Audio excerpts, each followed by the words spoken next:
नमस्कार मंडळी, सोनियाज रेसिपी आवडतात ना? तर चॅनलला सबस्क्राईब करा आणि बेल आयकॉनवर क्लिक करा. खूप खूप धन्यवाद आणि शुभेच्छा. मॉर्निंगसाठी मी हेल्दी नाश्ता बनवणार आहे. रोज आपण पोहे, उपीट, परत अजून काही पराठे वगैरे खाऊन वैतागलेलो असतो किंवा भाजी-पोळी. डब्याला जी भाजी-पोळी दिलेली असते तीच कधी-कधी आपण तीही खातो किंवा मुलांनाही देतो. तर एक बटाटा उकडून घेतलेला आहे. त्याच्यामध्ये ओला वाटाणा टाकलेला आहे. थंडीमध्ये तर ओला वाटाणा येतच आहे आणि जो मी मसाला टाकलेला आहे ना 1-1.5 चमचा, तर त्या मसाल्यामध्ये जिरे, बडीशोप, बेडगी मिरची आणि 4-5 मिरी ओबड-दोबड मिक्सरला वाटून घ्यायची आणि तो 1 चमचा टाकायचा आहे. लाल तिखट टाकायचं आणि हळद टाकायचं, मीठ टाकायचं आहे. चीज माझ्याकडे स्लाईसचं होतं म्हणून मी तुकडे करून टाकलेले आहे. जर तुमच्याकडे क्यूबमध्ये असेल तर तुम्ही किसून टाकू शकता.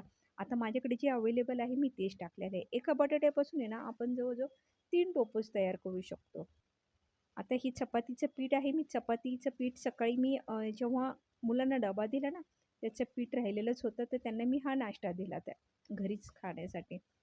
आता जिथून चपाती शेकलेली आहे ना, त्याच बाजूने अर्ध्या चपातीला हे मटेरियल लावून टाकायचं आणि चीजचे स्लाईस आहेत, त्याचे मी तुकडे केलेले आहेत. तुम्हाला मी म्हटलेच ना, की माझ्याकडे क्यूब नव्हतं, माझ्याकडे स्लाईस होतं म्हणून मी तुकडे केलेले आहेत. अशा पद्धतीने खूप पॅक असं मस्तपैकी चपाती अजिबात उघडत नाही, कारण की त्याच्यामध्ये आहे बटाटा आणि चीज. अशा पद्धतीने पॅक करा आणि गरम करा.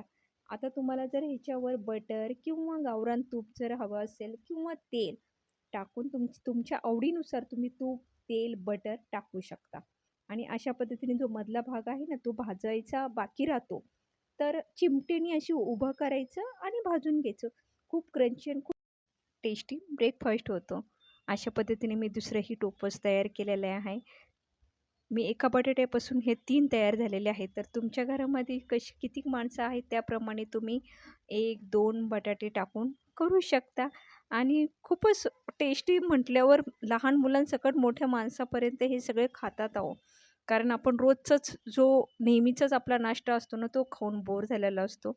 अशा पद्धतीने तुम्ही 2 स्लाईसमध्ये कट करून ठेवू शकता किंवा 4 स्लाईससुद्धा करू शकता. आता मी तुम्हाला उघडूनही दाखवते, की खूप असं मस्तपैकी चीज त्याच्यामध्ये मेल्ट झालेलं आहे आणि नक्की एकदा घरी ट्राय करा. प्रकार बनवून नक्की बघा. जबरदस्त होतो आणि कमेंट बॉक्समध्ये नक्की मला सांगा, की कसा झाला होता. आणि त्याचबरोबर सबस्क्राईब केली नसेल तर जरूर सबस्क्राईब करा. वेळेत वेळ काढून तुम्ही रेसिपी पाहिल्याबद्दल तुम्हा सर्वांचे खूप खूप मनापासून धन्यवाद. मी रोज तुमच्यासाठी नवनवीन व्हिडिओ रेसिपीची घेऊन येत जाईल आणि ती नवनवीन व्हिडिओ तुम्हाला बघण्यासाठी बेल आयकॉनवर क्लिक करा, लाईक करा आणि सबस्क्राईब करा. म्हणजे तुमच्यापर्यंत माझ्या रेसिपी पोहोचत राहते. भेटू आपण पुढच्या नेक्स्ट व्हिडिओमध्ये. चला तर मग बाय. धन्यवाद.